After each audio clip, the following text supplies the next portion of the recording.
Okay. So if you don't like it, you can move.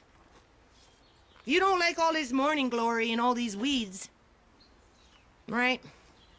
You can just simply move. Here's my raspberry bush. There's the blackberry bush, the one that scratches me up every year. But my raspberries have been growing quite nice. But my landlady's telling me that if I don't like it, I can move because I'm having a problem with my washing machine that I asked her to fix 3 months ago. And the knob got broken like 2 weeks ago, right? Because, you know, kids are frustrated with it, so they turned and yanked it and the knob broke off. So hold on a minute. If you don't like it, you can move.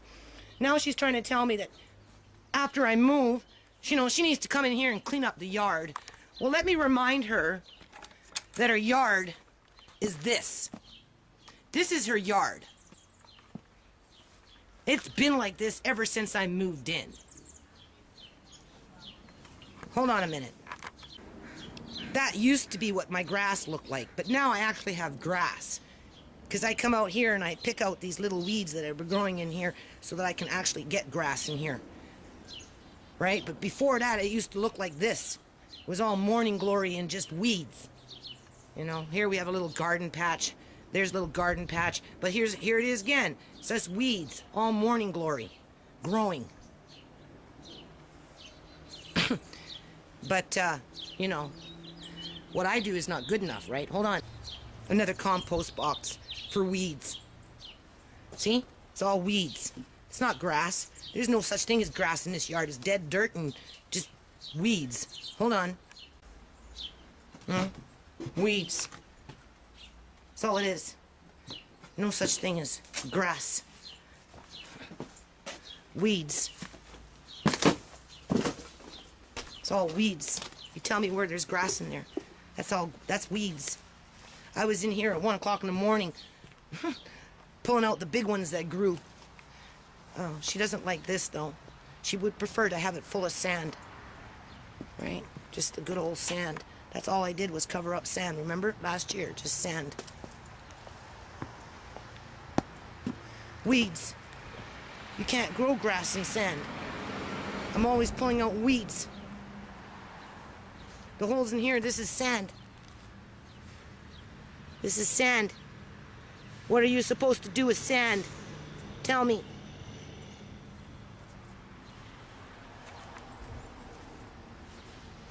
Now I'm out here with a knife, pulling out bucketfuls like that of weeds, trying to make grass. And this is not even, this is terrible. You can see where I've been pulling it out by hand with a knife. Hours. Here, I missed a patch.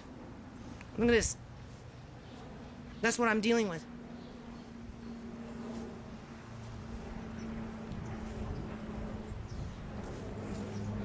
Look at this. It's just weeds. They're choking the grass.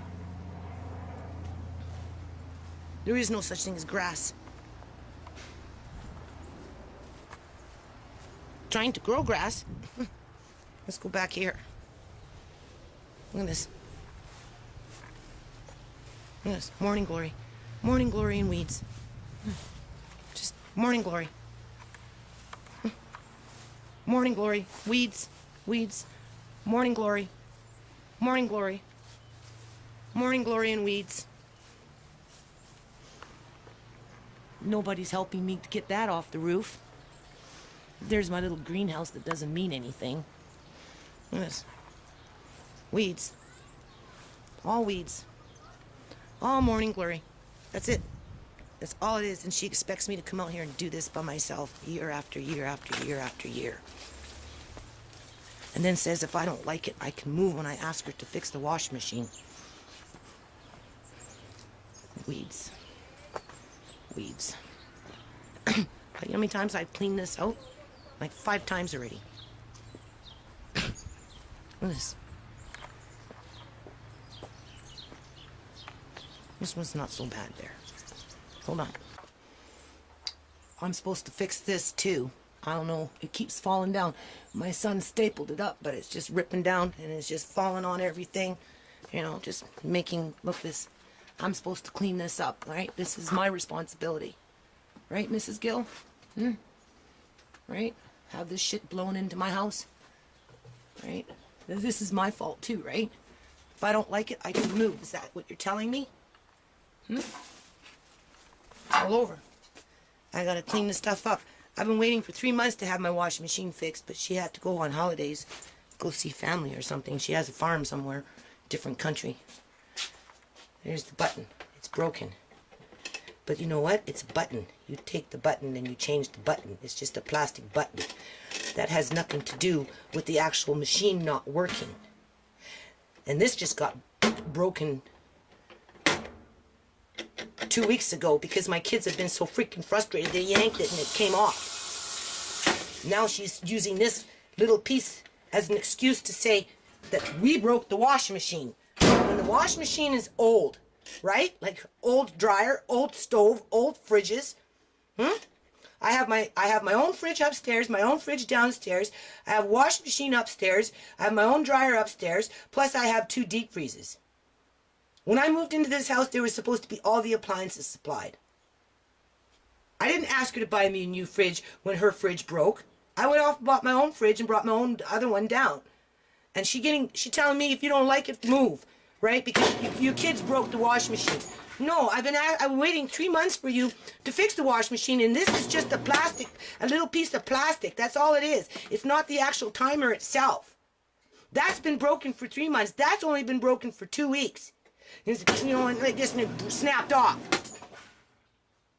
So maybe I might have to move now. Right? More gang stalking. More psychological warfare. So we'll make a comparison. Right? In terms of... it's not so much weeds anymore. It's a little more maintainable. Except for maybe over there.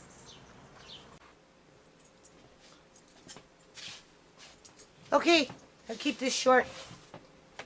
So my grandson is not doing very well.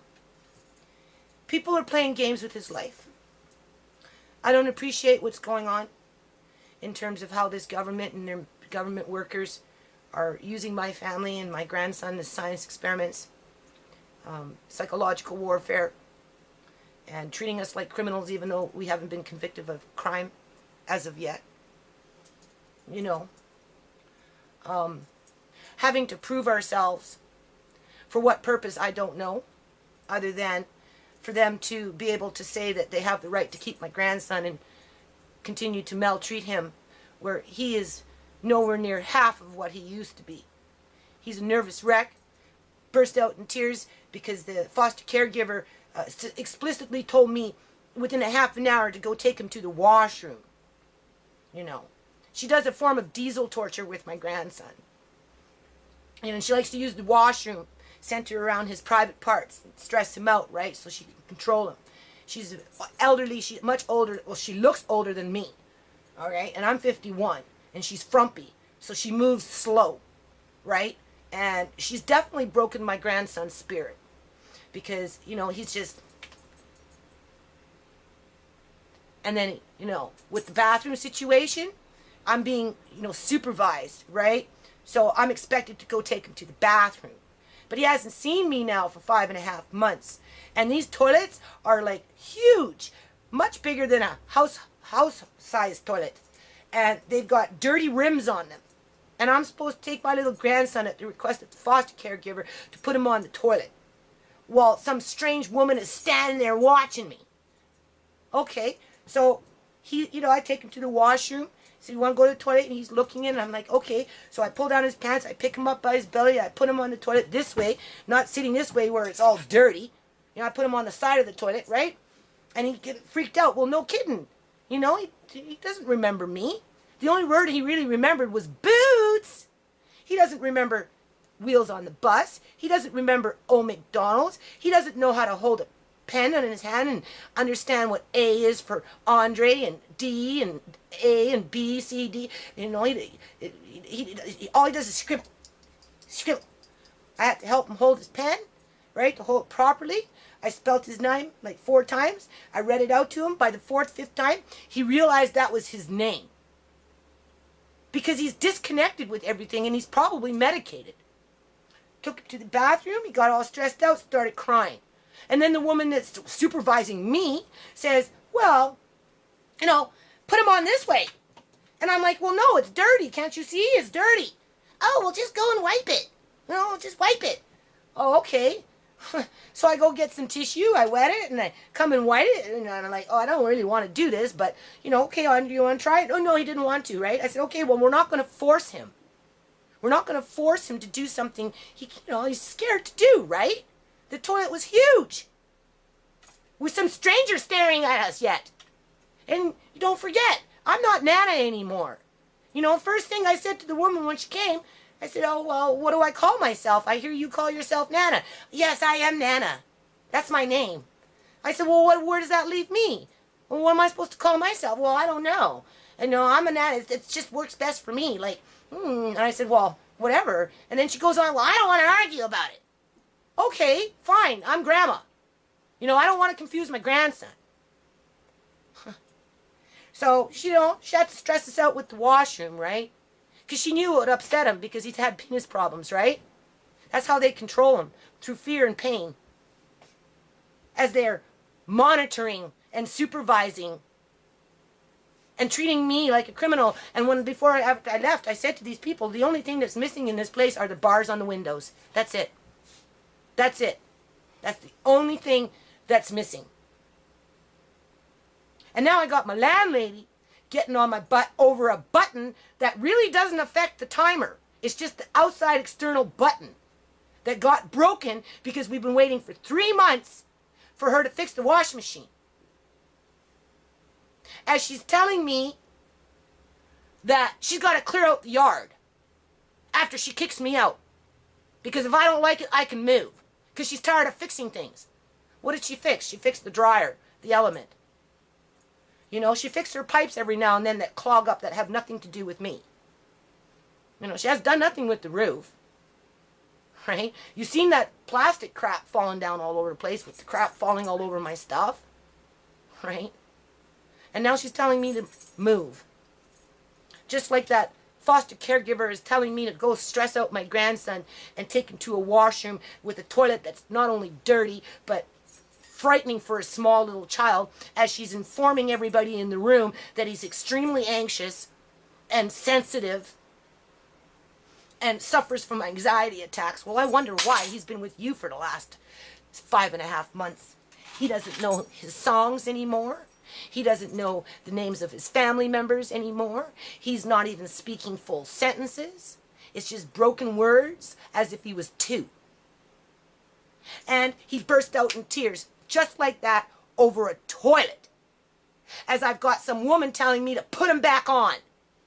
And you know, if I didn't, they would mark it down that I was being non-compliant and I wasn't following orders. Now, if that's not gang stalking and psychological warfare and torture of a child and his family members, I don't know what is.